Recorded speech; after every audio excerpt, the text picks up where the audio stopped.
Hello learners, CBSE की तरफ से एक लेटेस्ट अपडेट आई है जिसमें कि क्लास 10th और 12th के स्टूडेंट्स अब सेम ईयर में ही अपने मार्क्स को इम्प्रूव कर सकते हैं। यानी कि अगर आपके किसी एक सब्जेक्ट में मार्क्स कम आए हैं तो आप सेम ईयर में ही उस सब्जेक्ट के मार्क्स को इम्प्रूव कर सकते हैं। एंड आई एम श्योर कि आपने भी सभी बच्चों ने कि इसके रिगार्डिंग वीडियोस देखी होंगी और आपको भी बहुत सारे इसके रिगार्डिंग डाउट्स होंगे, आपके डाउट्स क्लियर नहीं होंगे क्योंकि मोस्ट ऑफ द वीडियोस में कुछ भी क्लियरली नहीं बताया गया। तो मैं यही कोशिश करूंगी कि इस वीडियो में आपके सारे डाउट्स क्लियर कर सकूं, तो इसके लिए आपको वीडियो को एंड तक जरूर देखना होगा।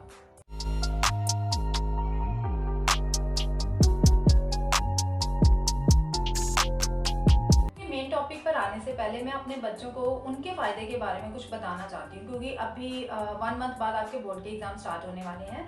तो क्लास 10th और 12th के स्टूडेंट्स इस टाइम पे सभी बच्चे अपने एग्जाम्स की प्रिपरेशन में बिजी हैं। तो आई एम श्योर कि इसी प्रिपरेशन के दौरान आपको कहीं ना कहीं किसी न किसी सब्जेक्ट में किसी न किसी क्वेश्चन में प्रॉब्लम या कोई डाउट तो ज़रूर होगा।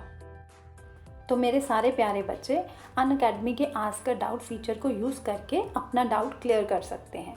यही नहीं, अगर आप 10 डाउट्स अपने क्लियर करते हैं तो आप अनअकैडमी पर 15 डेज़ की फ्री सब्सक्रिप्शन पा सकते हैं। और लेकिन ये सिर्फ़ और सिर्फ 31 मार्च तक ही एप्लीकेबल है। अब फ्री सब्सक्रिप्शन पाने के आपको क्या क्या फ़ायदे होंगे कि आप टॉप एजुकेटर्स के क्रैश कोर्सेज़ को एनरोल कर सकते हैं, उनके रिवीजन बैचेस को अटेंड कर सकते हैं, previous year question papers solve कर सकते हैं। तो आपको करना क्या है, ये सब कुछ फ्री है। आपको सिर्फ 10 डाउट्स अनअकैडमी पर अपने क्लियर करने हैं और सब्सक्रिप्शन को फ्री में पाना है। सिर्फ और सिर्फ 31 मार्च तक के लिए ही एप्लीकेबल है। रेफ़र कोड आपसे मांगा जाएगा इसके लिए, तो वो आपको फिल करना है SK33 लाइव। अभी तक 3K से ज़्यादा स्टूडेंट्स इस फ्री सब्सक्रिप्शन को पा चुके हैं, तो आप भी इस अपॉर्चुनिटी को मिस मत कीजिए। जल्दी से इसको एनरोल कीजिए और इस अपॉर्चुनिटी को ग्रैब कीजिए। इसके कुछ सिंपल से स्टेप्स हैं कि अनअकैडमी लर्निंग ऐप को डाउनलोड करें, आस्क अ फीचर को क्लिक करें, पिक्चर को क्रॉप करें और सब्जेक्ट सेलेक्ट करें और अपना डाउट क्लियर कर लें। ये रेफ़र कोड मैं सब डिस्क्रिप्शन बॉक्स में भी लिख दूंगी, आप यहाँ से भी नोट कर सकते हैं, SK33 लाइव। इसके बिना आप ask a doubt feature use नहीं कर पाएंगे। तो अब चलते हैं अपने मेन पॉइंट पर। ये है सेंट्रल बोर्ड एजुकेशन की वेबसाइट से मैंने पेज खोला है, जहाँ पर इसका सब्जेक्ट प्रॉपर ये न्यूज़ का मेंशन किया गया है, permitting students for improvement of performance in compartment examination. तो यहाँ पर इसके बारे में पूरी डिटेल में लिखा है जो मैं आपके साथ डिस्कस करने वाली हूँ। तो पहले तो ये रूल 44.1 पे यही लिखा है कि जो पहले का रूल होता था कि जैसे आप क्लास 10th के स्टूडेंट्स हैं या 12th के स्टूडेंट्स हैं, तो अगर आपके किसी सब्जेक्ट में मार्क्स अच्छे नहीं आते तो उसका आपको रीअपेयर करना होता है, तो उसके लिए आपको पूरे 1 साल की वेट करनी पड़ती है।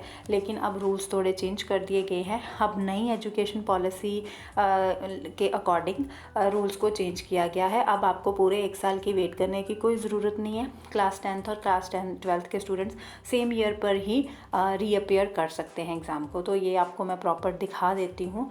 ये वेबसाइट का ही पेज है, आप खुद भी चाहें तो यहाँ पर CBSE की ऑफिशियल वेबसाइट से ये देख सकते हैं। तो यहाँ पर देखें, सबसे पहले लिखा है students of class 10th and 12th will be given an opportunity to improve their performance only in one subject in the compartment examination conducted immediately after conduct of main examination. इसका क्या मतलब है कि स्टूडेंट्स जो class 10th और 12th के हैं, आपने एग्ज़ाम दिया, आपने मान लो कि 5 सब्जेक्ट्स का पेपर दिया, जिसमें से एक मैथ्स का सब्जेक्ट है जिसका आपका पेपर अच्छा नहीं हुआ और उसमें आप देखते हो कि आपके रिजल्ट में बहुत कम मार्क्स आए हैं, तो उसका रीअपेयर करने के लिए अब आपको पूरे साल की वेट करने की ज़रूरत नहीं है। जब भी कंपार्टमेंट के एग्ज़ाम्स होंगे आप उसी टाइम पे अपना रीअटेम्प्ट कर सकते हो उस सब्जेक्ट का। मीन्स कि आप सिर्फ एट अ टाइम एक ही सब्जेक्ट का रीअपेयर कर सकते हो। मान लो अगर आपके 2 सब्जेक्ट्स में मार्क्स कम आए हैं तो आप 2 में रीअपेयर नहीं कर सकते, उसके लिए आपको सेम पहला रूल ही फॉलो करना पड़ेगा, 1 साल की वेट करनी पड़ेगी। लेकिन एक सब्जेक्ट का आप पेपर कंपार्टमेंट एग्जामिनेशन में ही दे सकते हैं। तो ये आपको पता ही है कि रिज़ल्ट आने के बाद कंपार्टमेंट की डेट शीट दोबारा से आती है और जिनकी कंपार्टमेंट आती है वो अपना एग्ज़ाम क्लियर करते हैं। लेकिन जिनका मार्क्स अब कम आए हैं वो भी इसी में एनरोल कर सकते हैं, इसी में रीअटेम्प्ट कर सकते हैं। और जो भी देखा जाएगा, better of the 2 marks obtained in the subject will be consider for declaration of results. तो जिसमें से अब पहला जो आपका अटैम्प्ट में मार्क्स आए होंगे, जो सेकेंड अटैम्प्ट में आए होंगे, तो जो बेटर बेटर मार्क्स होंगे उसी को कंसिडर किया जाएगा। And candidates who will improve their performance will be issued combined marksheet. तो जिन स्टूडेंट्स ने इम्प्रूवमेंट का एग्ज़ाम दिया होगा उनको कंबाइंड मार्कशीट इशू की जाएगी। तो नीचे आप देख सकते हैं संयम भारद्वाज कंट्रोलर ऑफ एग्जामिनेशन के सिग्नेचर्स भी हैं। तो ये कोई फेक न्यूज़ नहीं है, डायरेक्ट CBSE की वेबसाइट से ली गई है। तो आज की न्यूज़ में बस सिर्फ इतना ही कहना चाहती थी। मिलते हैं नेक्स्ट वीडियो में, तब तक के लिए बाय एंड टेक केयर।